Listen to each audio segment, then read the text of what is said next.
జీవం కలిగిన దేవా, కృప కలిగిన దేవా, సహాయకుడైన దేవా, మీకు వందనాలు, స్తోత్రాలు. ఈ మధ్యాహ్న కాలంలో నీ పాద సన్నిధి చేరి ఉన్న ప్రతి కుటుంబాన్ని, ప్రతి బిడ్డలను మీరు జ్ఞాపకం చేసుకోండి. మరొకసారి మీ సన్నిధిలో పాటల ద్వారా మీ నామాన్ని స్తుతించడానికి, ఆరాధించడానికి, గణపరచడానికి మీరు ఇచ్చినటువంటి గొప్ప తరుణాన్ని బట్టి మీకు వందనాలు. ఇంతవరకు ఆరాధనలో మిమ్మల్ని స్తుతించి గణపరచడానికి ఇచ్చిన సమయాన్ని బట్టి వందనాలు. ఆయన ఇప్పుడు మీ యొక్క లేఖనాల దగ్గరికి మేము వస్తూ ఉన్నాం.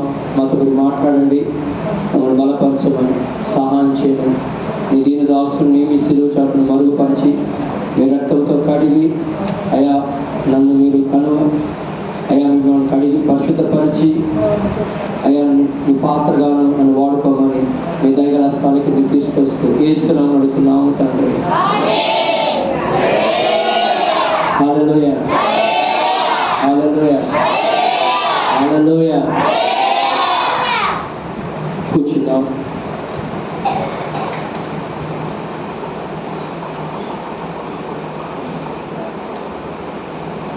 ఈ మధ్యాహ్న కాలంలో నేటి సంఘాలకు దేవుడిస్తున్నటువంటి హెచ్చరికలు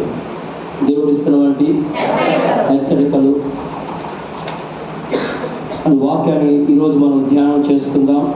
యెహెజ్కేలు గ్రంథం 3వ అధ్యాయం. యెహెజ్కేలు గ్రంథం 3వ అధ్యాయము 16-17 వచనాలు. ఆ 7 దినములు జరిగిన తర్వాత యెహోవా వాక్కు నాకు ప్రత్యక్షమై ఈలాగు సెలవిచ్చెను. నరపుత్రుడా, ఇశ్రాయేలుకు కావలిగా నేను నిన్ను నియమించి ఉన్నాను. కాబట్టి నీవు నా నోటి మాట ఆలకించి నేను చెప్పిన దానిని బట్టి వారిని హెచ్చరిక చేయము. హల్లెలూయా, హల్లెలూయా. దేవుడు యెహెజ్కేలుతో ఈ మాట చెప్తూ ఉన్నాడు. ఏం చెప్తున్నాడు? వారికి హెచ్చరిక చెయ్యి. వారికి హెచ్చరిక. ఎందుకు దేవుడు హెచ్చరిక చేయమంటున్నాడు? కొన్నిసార్లు మనం నివసిస్తున్న ఈ భూమి మీద ఉన్న ప్రజల గురించి అనేక సార్లు శాస్త్రవేత్తలు అనేక మంది అనేక హెచ్చరికలు తెలియచేస్తూ ఉంటారు. భూమిని గురించి, సూర్యుని గురించి, వాతావరణాల గురించి, పరిస్థితులను బట్టి అనేకమైన విషయాలను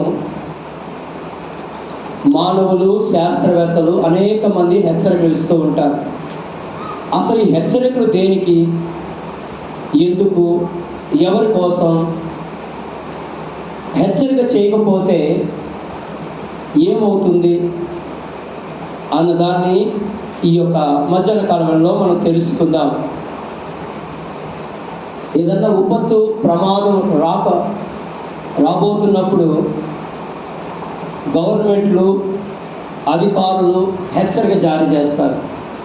పలానా ప్రాంతం నుంచి ప్రజలు బయటికి వెళ్ళిపోవాలి, ఆ ప్రాంతం విడవండి, వాతావరణ పరిస్థితి అంతా చాలా ప్రమాదంగా ఉంది, మీరు ఆ తీర ప్రాంతాలు వదిలేసి బయటికి వెళ్ళిపోండి అని గవర్నమెంట్ మనకి ఒక హెచ్చరిక చేస్తుంది. ఎందుకంటే మనం క్షేమంగా, భద్రంగా ఉండాలన్న ఉద్దేశంతో వారు మన కోసం ఆ హెచ్చరికలు జారీ చేస్తారు. కొంతమంది దాన్ని తీసుకుంటారు, కొంతమంది వాటిని తీసుకోరు. తీసుకున్న వారు ఆ ప్రమాదం నుండి, ఆ పరిస్థితుల నుండి బయటపడతారు. తీసుకొని వారు ఆ ప్రమాదంలోనే వారి జీవితాలను ముగిస్తారు.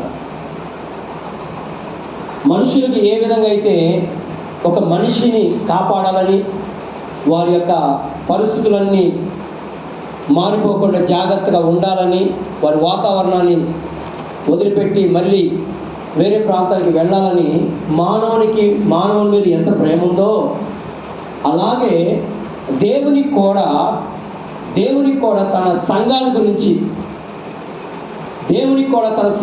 గురించి ఎంతో ప్రేమ కలిగి ఉన్నాడు, ఆశ కలిగి ఉన్నాడు. అటువంటి పరిస్థితుల్లో కొన్నిసార్లు మనము కూడా దేవుని మాట విననప్పుడు, దేవునికి మనం దూరం అయిపోయినప్పుడు, దేవునికి మనం వ్యతిరేకంగా ఉన్నప్పుడు దేవుడు కూడా ఏం చేస్తుంటాడంటే కొన్నిసార్లు కొన్ని హెచ్చరికలు మనకి తెలియచేస్తూ ఉంటాడు. ఈ హెచ్చరికలు అని దేనికంటే ఆయన ఏదో నిన్ను చేయాలని కాదు, మన జీవితాలను మనం సరి చేసుకొని, మన జీవితాలు మరలా సరిదిద్దుకొని, మన జీవితాలు మరలా అటువంటి అనుభవంలోకి మనం వెళ్ళలేకుండా ఉండాలని దేవుడు ఏం చేస్తుంటాడు, కొన్నిసార్లు హెచ్చరికలను తెలియచేస్తాడు. ఆ హెచ్చరికలు మనం తెలియచేసినప్పుడు మనం దాన్ని గ్రహించి విని వాటి ప్రకారం మనం నడిచినప్పుడు మన జీవితాలు ఎంతగానో ఆశీర్వాదకరంగా దీవెనకరంగా ఉండబోతున్నాయి. హల్లెలూయ, హల్లెలూయ. కాబట్టి మొదటి హెచ్చరిక ఏంటో చూద్దాం రండి. ప్రకటన గ్రంథం 2వ అధ్యాయం, ప్రకటన గ్రంథం 2వ అధ్యాయం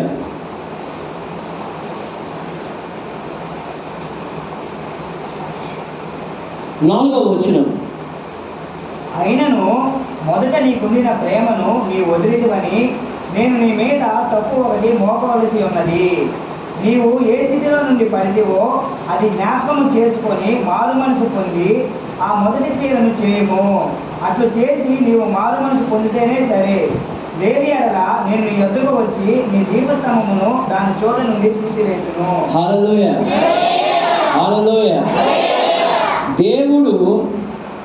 దేవుడు ఒక సంఘానికి ఒక హెచ్చరిక,